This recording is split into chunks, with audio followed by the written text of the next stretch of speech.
Budget यात्रा की गाड़ी अब जाकर रुकी है Shri Ram life insurance company के दफ्तर में और यहाँ पर हम जानेंगे इंदौर बेस्ड ये कंपनी की बजट से क्या उम्मीदें हैं खुद एमडी एंड सीईओ से। मिस्टर जैन, अच्छा लगा आपको देखकर इंदौर में। अंकुर, आपका इंदौर में स्वागत है।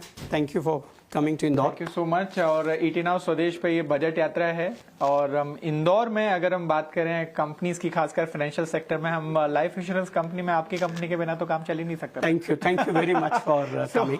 बहुत बहुत धन्यवाद आपका। इस शो में हम चर्चा करते हैं खासकर बजट में क्या उम्मीदें हैं इस बार, तो उस पर अगर आप बात करना चाहें कि इस बार के बजट में पर्टिकुलरली लाइफ इंश्योरेंस कंपनियों के पॉइंट ऑफ व्यू से आपको क्या लगता है कि क्या उम्मीद है?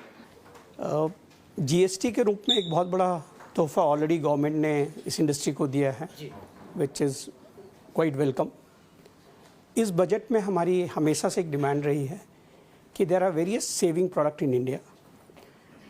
Among them life insurance is the longest. All other products are having a very short duration. तो लॉन्ग टर्म और शॉर्ट टर्म प्रोडक्ट्स में थोड़ा डिफ्रेंशिएशन होना चाहिए। सो while GST has given a good affordability point to the customer, this tax regime will help customer to buy life insurance. The demand will go up. So our expectation from the government in this budget is if they can enhance the limit or give a better tax rebate for life insurance as well as for pension plan. Because in India, as the life expectancy is going up, the pension is also going to be a huge market. And currently it's taxable.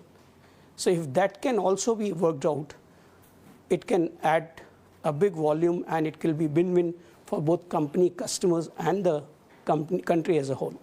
तो मतलब insurance industry के लिए खाना तो परोसा जा रहा है, लेकिन ये थोड़ी सी मिठाई और हो जाए तो काफी बेहतर और ये मिठाई की बहुत ज्यादा जरूरत है। तो ये स्वीटनर की आपने बात जरूर की, लेकिन उसके पहले मैं खाने की बात कर लेता हूँ। जैसे आपने जीएसटी की बात की, वहां पर 0% ऑलरेडी ये जो तोहफा दिया है उससे कितना फायदा कंपनी को मिल रहा है, और मैं फिर नुकसान की तरफ भी आऊंगा। इसका पूरा फायदा कस्टमर को मिल रहा है। कस्टमर को लाइफ इंश्योरेंस और other insurance product in life insurance पर 18% चीपर हो गए हैं और ये पूरा बेनिफिट कस्टमर को पास ऑन किया है। सो कस्टमर के लिए लाइफ इंश्योरेंस खरीदना अफोर्डेबिलिटी पॉइंट ऑफ व्यू से बहुत सस्ता हो गया है और मैं चाहूँगा कि ज़्यादा से ज़्यादा कस्टमर्स इंश्योरेंस खरीदें, बिकॉज इंश्योरेंस का जो प्रोटेक्शन गैप जिसको हम बोलते हैं वो बहुत ज़्यादा है। तो ये ज़रूरत है। When it comes on the companies are at, because now we have pressure on a margin by around 4 to 5%. The various estimates are there because now we will not get any the credit. So from that angle. जी बिल्कुल। तो ये जो ITC का impact है particularly, ये आपको कब तक लगता है नॉर्मलाइज हो जाएगा अगर हम वॉल्यूम से इसको सबसेट करें तो? वॉल्यूम से it will take a little longer time to get subset, because आज भी द प्रीमियम इंडिया में सबसे सस्ते हैं। India is one of the most competitive market when it comes on the premium and the margins of life insurance companies are not very high. So 3 to 4% is a big dent on the company and it will take a slightly longer period. बिल्कुल। लेकिन हम बाकी जो योजनाएं हैं उसकी अगर हम बात करें, हम ओपन आर्किटेक्चर जो गवर्नमेंट का एक आइडिया बोल भी चुका है पहले कि ये किसी योजना है, हालांकि इस पे अभी तक फॉर्मलाइज होना बाकी है, कुछ कंपनियों ने विरोध भी किया है। आपका क्या मानना है, क्या इससे फायदा होगा? मैं ऑलवेज इसका सपोर्ट में रहा हूँ।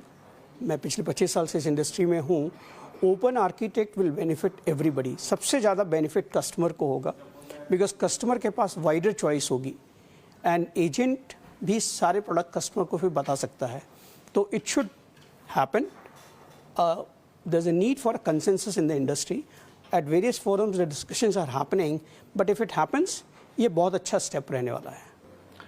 एक और बातचीत चल रही है, वो है कंपोजिट लाइसेंस की, जो उस पर आपको क्या लगता है कि कंपनियों को इसका फायदा मिलेगा in terms of bundled kind of approach?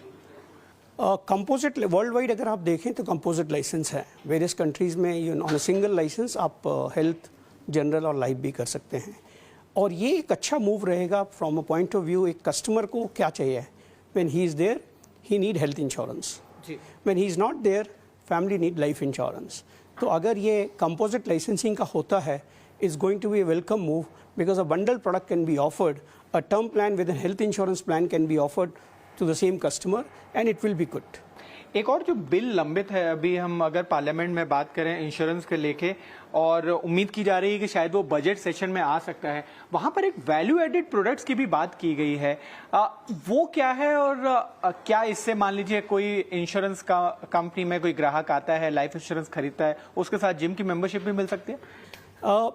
काफ़ी मॉडल्स हैं। There are companies in the world who are selling this bundled product, कि अगर आप जिम में जा रहे हैं रेगुलर, अगर आपकी हैबिट है तो आपके प्रीमियम पे आपको डिस्काउंट मिलता है। इंडिया जैसे मार्केट में इसको आने में थोड़ा समय लगेगा, because customer awareness is very important. आज की डेट में सबको मालूम है इंश्योरेंस लेना है, but this is a fact that the insurance penetration is just around 4%, which is quite low. चूंकि लोगों की इनकम बढ़ रही है, लॉन्ग टर्म सेविंग मेंटलिटी, और गवर्नमेंट अगर ये टैक्स बेनिफिट देती है तो लॉन्ग टर्म सेविंग लोग करेंगे। और जो प्रोटेक्शन गैप है, बिकॉज इंडिया में कोई सोशल सिक्योरिटी नहीं है, तो insurance is very important, and more than insurance pension is also important. तो अगर ये दो रिफॉर्म्स गवर्नमेंट और करती है, और इतना बड़ा मार्केट है, because this is the only industry, 2001 में ये प्राइवेटाइज हुई थी, 2000 में प्राइवेटाइज हुई थी, और पिछले 25 साल से this is the only industry which is growing at a CAGR of 12 to 15%। और अगले 20 साल भी इस इंडस्ट्री का जो प्रोडिक्शन है वो 10 to 12% का है। तो मार्केट है, पोटेंशियल है। If the government can do these tax reforms, it will really help.